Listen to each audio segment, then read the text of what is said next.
Bonjour tout le monde, mon nom c'est Denis Laliberté, trappeur et puis guide naturaliste.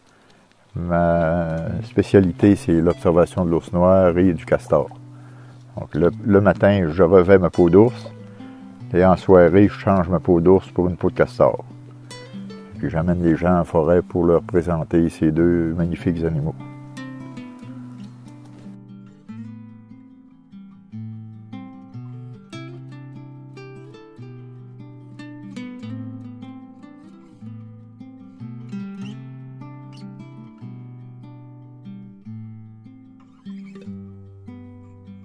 Ça, je me rappelle les premières rencontres, là, les premières rencontres avec l'ours, c'était,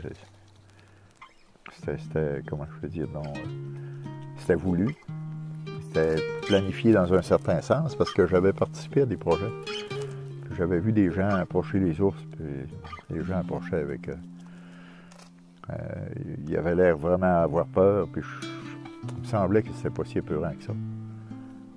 Moi, ce que j'avais comme expérience, c'était des rencontres avec les gens qui travaillaient avec. Puis quand j'ai commencé à travailler avec les ours, je me suis rendu compte que ce qui était écrit, puis ce qui était dans la nature, là, c'était complètement, c'est deux livres. Carrément. Pour l'ours, ça m'a pris... les premières fois, les gens me disaient « Hey, fais attention, là, si tu rencontres une femelle avec des oursons, tu vas te faire attaquer, ils vont sauter sur toi. » Puis, j'étais plutôt sceptique. Mais quand je me suis présenté la première fois, j'allais voir un ours. J'essayais d'en voir un. Puis au bout d'une demi-heure, je ne voyais pas d'ours.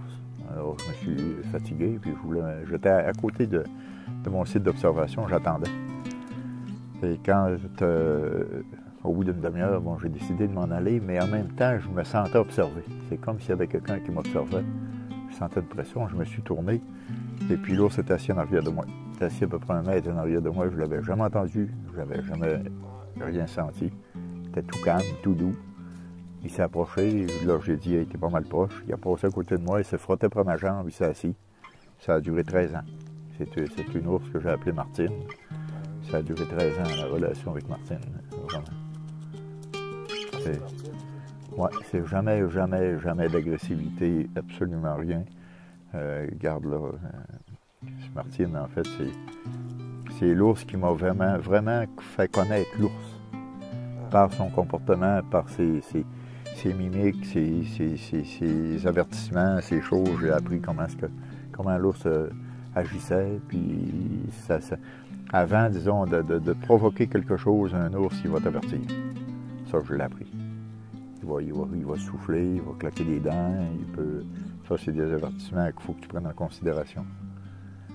La première fois, quand il va souffler, ça veut dire « Ouf, tu m'as fait peur ». Puis quand il claque des dents, ça veut dire « Regarde là, si tu avances un peu, j'ai des dents, je peux te mordre ». Fait que là, tu dis « C'est correct, tu restes là. » T'attends. Tu te sauves pas, tu l'attends, puis s'il veut s'approcher, il va s'approcher.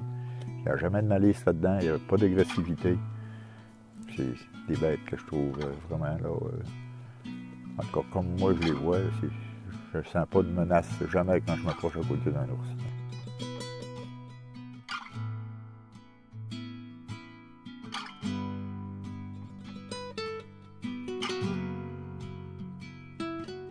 Souvent, les gens, ils me posent des questions parce qu'ils ont entendu des affaires. Ils ont eu des recommandations ailleurs. Et puis, ce que j'entends, des fois, c'est des vraies aberrations. Ça n'a pas de bon sens de dire des choses de même à des gens qui s'en viennent en visite. Ils continuent à entretenir la psychose de l'ours. Il y a des commentaires ou des choses. Si vous voyez un ours monter dans un arbre, regarde là.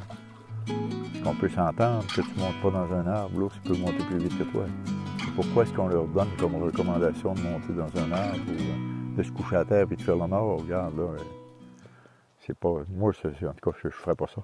Je le dis aux gens aussi de ne pas faire ça. Je leur dis de rester calme, de le regarder, puis ça va arrêter, ça va désamorcer tout de suite. Si tu te sauves devant lui, tu cours, tu viens de déclencher son réflexe de prédateur, et puis ça va finir par une taloche. Ça, c'est certain. Puis ceux qui viennent sur le site, ils le voient. D'ailleurs, la majorité des ours qui viennent qu'on voit au mois de juillet, on peut constater les cicatrices sur les fesses. Parce qu'ils sont faits pourchasser, puis ça a toujours fini par une taloche sur une fesse. Donc, ça veut dire qu'avec un humain, c'est la même chose. Donc, si tu lui fais face, d'abord c'est un bluffeur, donc il va essayer de te faire peur, mais si tu lui fais face, il va s'en aller, il va se sauver. C'est pas plus compliqué. Non, non, non. Il est comme nous, là. Il fait des petits sommes, il se promène un peu. L'ours, c'est un rêveur. Hein. Il se promène en forêt, la tête en l'air, puis